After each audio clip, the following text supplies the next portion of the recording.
Off top. All right, all this stuff about Lloyd Howe coming out is kind of disgusting and infuriating, considering the players who have sacrificed and also considering my role in history with unions. We'll get into all of it. Play the music. This is the Domonique Foxworth Show.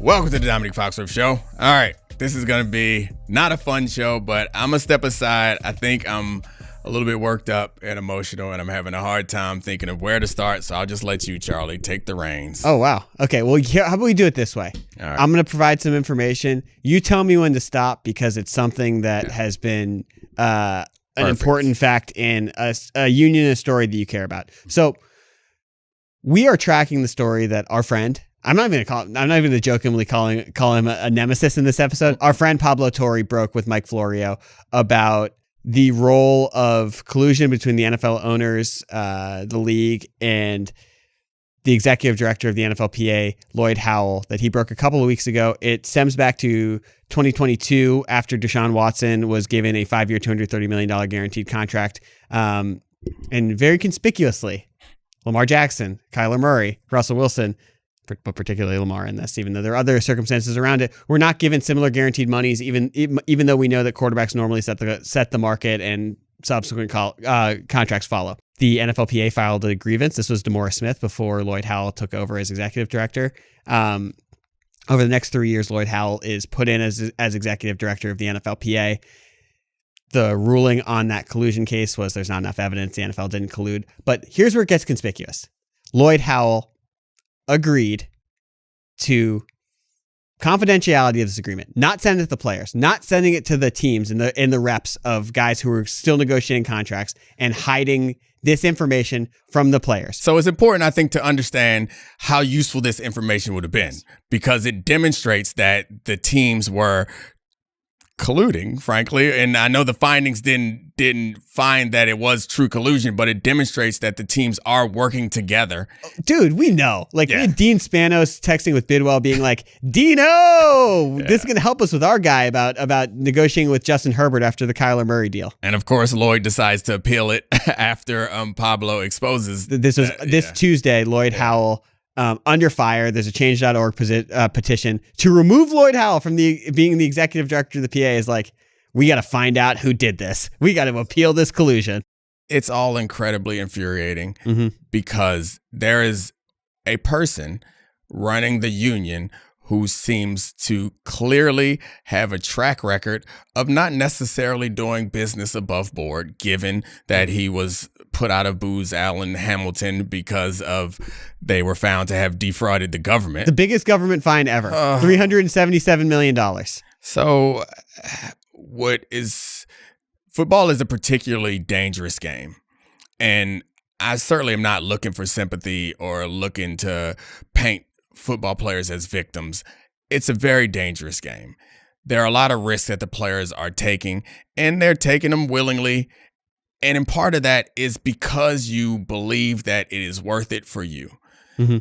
And it's not just the current players. It's a long history of players that were willing to do that. And it's also players who are willing to take professional risk in order to make sure that the gains were there for future players. The idea that someone who was not one of those people who had sacrificed nothing at all in this cause would be entrusted with the responsibility of perpetuating this great union and trying to make sure that they can ensure that players get the things that they deserve, would be willing to sign a confidentiality agreement. Sorry, not to cut you off there. That's a detail we didn't say. He works for Carlyle, the private equity firm, which has been approved to buy 10% stakes in NFL teams as minority owners. So there is a world where the executive director of the NFLPA actually is invested in ownership, where he is actually another employee of the owners, which is what the league and Roger Goodell essentially functions as you would call it, a cartel. Yes.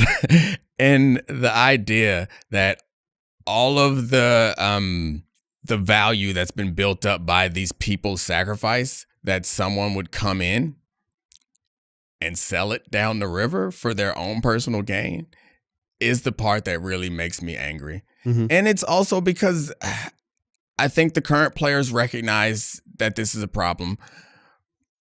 But like, I know the people, like I know the people who've put themselves in a worse position in order to put the union in a better position. So there's tons to talk about in here, and there's tons at fault from other people in this conversation also. But I think it's important to be clear why this is so bad. Like it to me, it just feels like selling out. And I don't know how else to phrase it when you're getting paid well and you're looking also to find other ways to position yourself. And none of this, at no point is it even reasonable. And I'm sure at some point maybe Lloyd will make an explanation for why this was supposed to be beneficial, why any of this could have been beneficial. But it's so hard to see how any of this could have been beneficial. It just feels like he's done nothing up until this point that seems like it was directed towards benefiting the players. I mean, honestly, okay, there's a million questions I have off of this, but a lot of this story hasn't been like extensively covered in a lot of the ways that it should. It's now getting picked up by national outlets, thanks to Don Van Natta, Mike Florio, Pablo Torre, all are doing awesome work on this. And I think it is starting to pick up. If you're a player, if you're a union rep, if you're the president of the PA, is there anything that Lloyd Howell could say? Because like it has been said by lawyers in these articles that at best it's a conflict of interest, at worst it's conspiratorial. Like those are direct quotes. Is there any explanation you can say of like, I withheld this information, I am attached to this private equity firm because of blank, that would be acceptable to you, knowing that there's a modicum of fairness needed to run a union because you guys have short careers, you're over leveraged by NFL owners, and there are things that are really hard to change, and you don't even have a shot. You're behind the eight, like you don't have a shot unless you have like all of your ducks in a row and your leadership on your side. Yeah, I mean that's the tough part. Is it's hard enough if everyone is working in concert. It's even harder if someone behind the scenes is doing things that makes it more difficult. The funny thing is Lloyd deciding to appeal the case after it went, after Pablo got the documents, makes it look even more incriminating. It's crazy. It's like, all right, so like if there was, and that's why I feel comfortable like makes you feel like he doesn't give a about you guys. But I'm saying that him doing that suggests to me that there is no defense. Yeah. If there was a defense, that's the time to do it. It's not to do appeal. Yeah. Or it's in conjunction with an appeal. It's like, man, we were trying to do this. That's why I'm really upset at this document getting out. I don't understand how you can make that case now, given how you reacted to it and that you said nothing. And then to the Carlisle point, there is no defense for that. Yeah. Because you can argue like, oh, I wasn't involved. You have to avoid. This is why, like, when you're in big, important leadership roles, you have to avoid the perception of a conflict of interest. So even if he could argue like, no, there's a wall, I don't see anything, they don't give me anything, I don't give them anything, it doesn't matter. Like, whatever money they were paying you is not your first responsibility. The idea that a private equity firm that is interested in becoming part owner in NFL teams has access to the guy who's supposed to be running the union is insane. And to be fair, I'm going to protect you on this.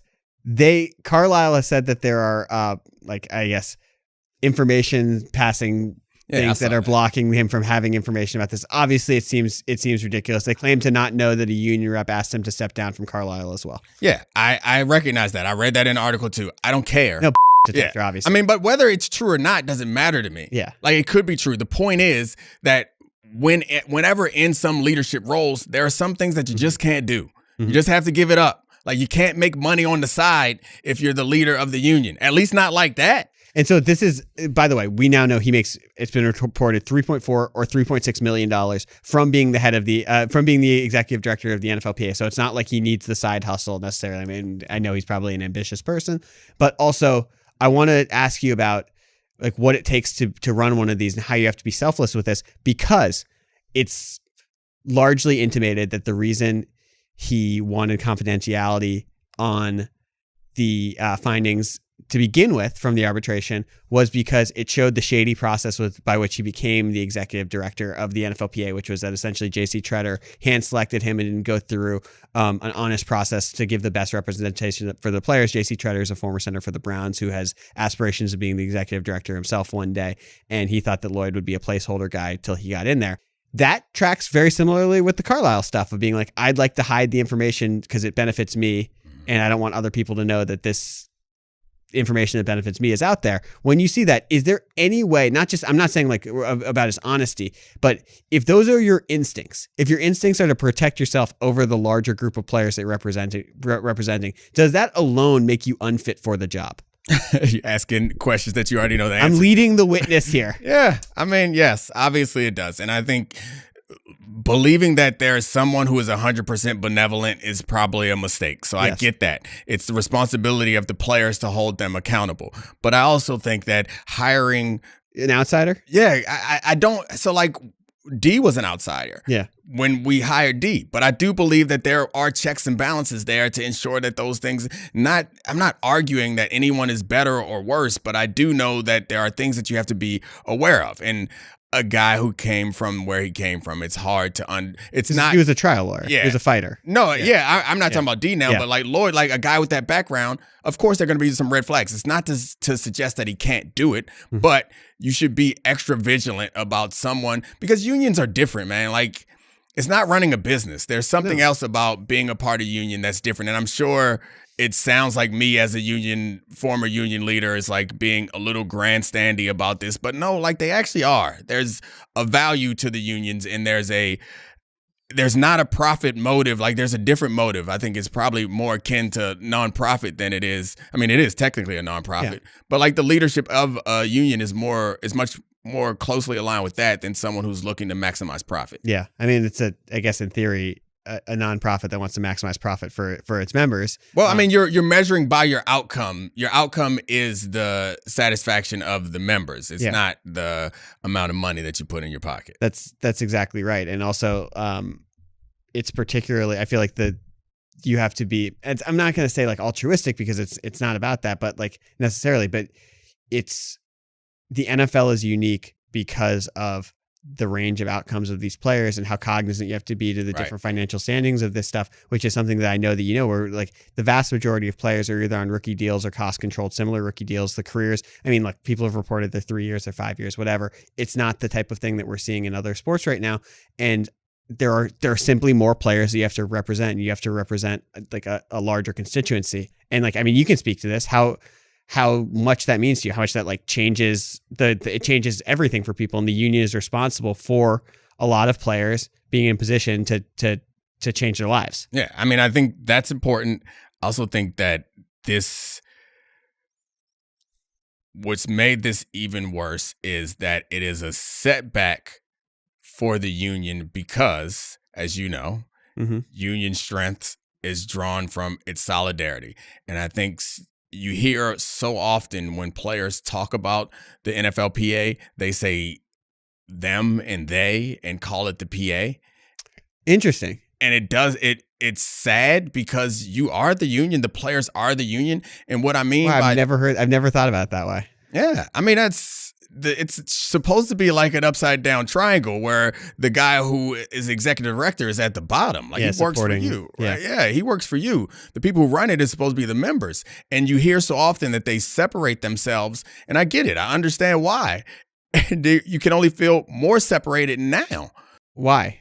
Not now. I mean, now I get it, but I'm saying in the past, and you understand why, because what? Because yeah, I think it's because a lot of times the outcomes are not something that they're happy with, and the communication, they don't feel connected.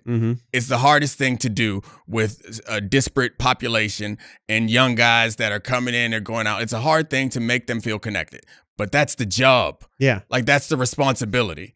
And let me finish with this particular point is they didn't feel, or a portion of them didn't feel connected before. That's why this is so upsetting to me, because this is another strike at that. This is another point where it's like the players are going to feel like we can't trust them or they aren't us. And that is not going to help anybody in the long run. But like, I don't know what I would feel the same way. And I'm not arguing that they should feel differently. I would feel the same way in that situation. How much do you think this is framed by the way that this is talked about, like online or with social media becoming a part of this? Not to say it's everything, because I'm sure this has been going on since you were a player, but people talk about the NFL PA being like the least powerful professional sports union. And that's often pitted against Major League Baseball, which people think is like one of the most powerful unions in the country, period. Yeah. I mean, I think that it certainly frames it. It's an oversimplification that I know that I don't necessarily agree with, but it's hard to argue in defense of the NFLPA today. But I think that's an oversimplification. But I think you're right. Like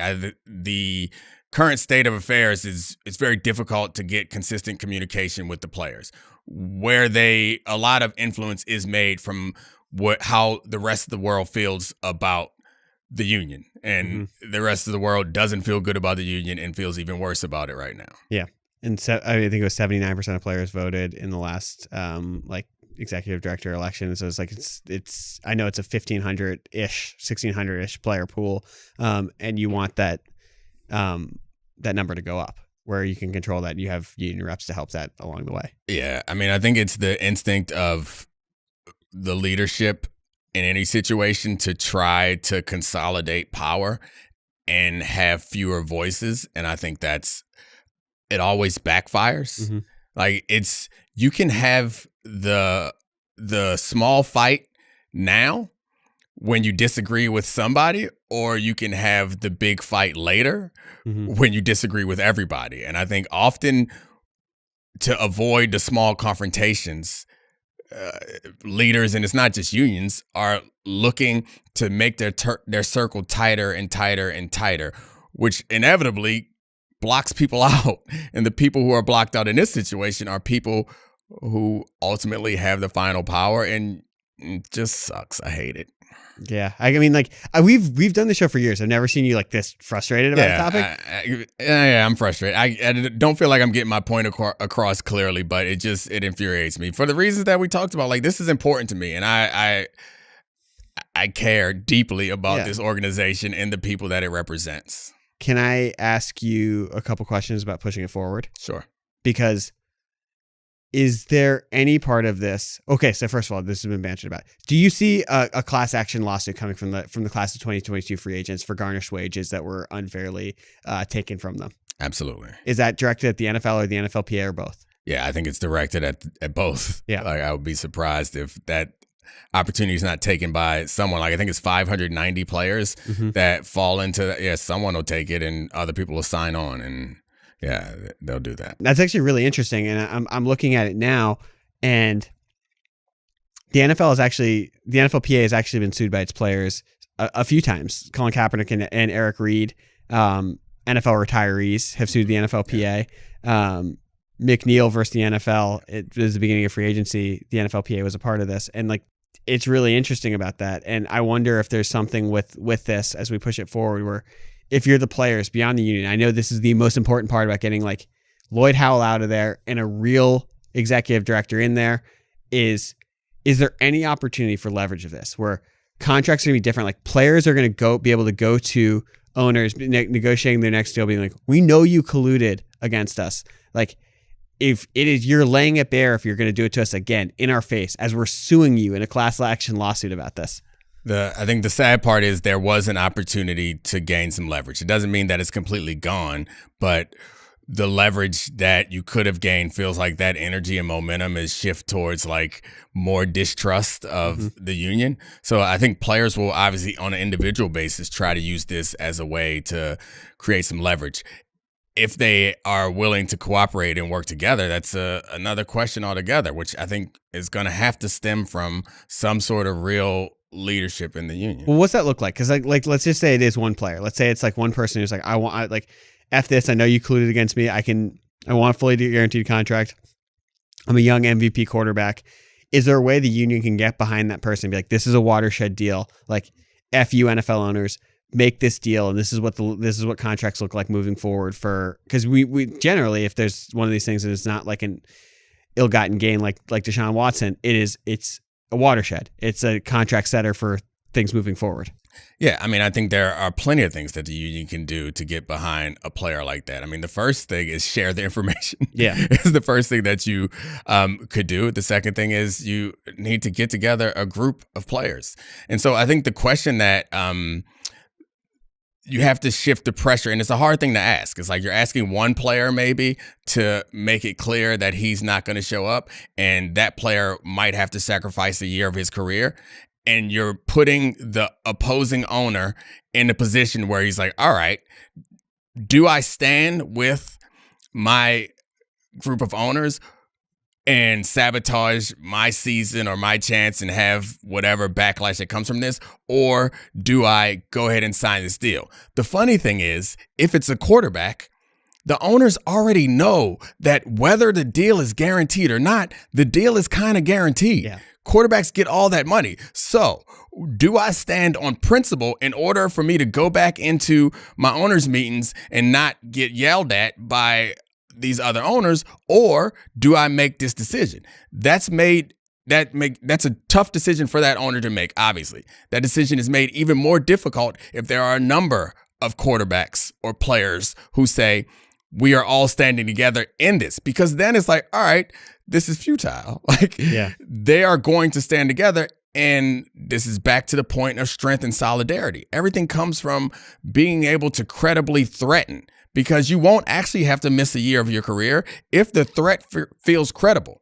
The threat feels credible from a strong union. Mm-hmm. The threat doesn't feel credible from a union that's fractured and is headless at this moment. So what's step one? Step one is Lloyd, JC, out the paint, get out of here, never get near a football field again, banned for life. And then it's find a real executive director.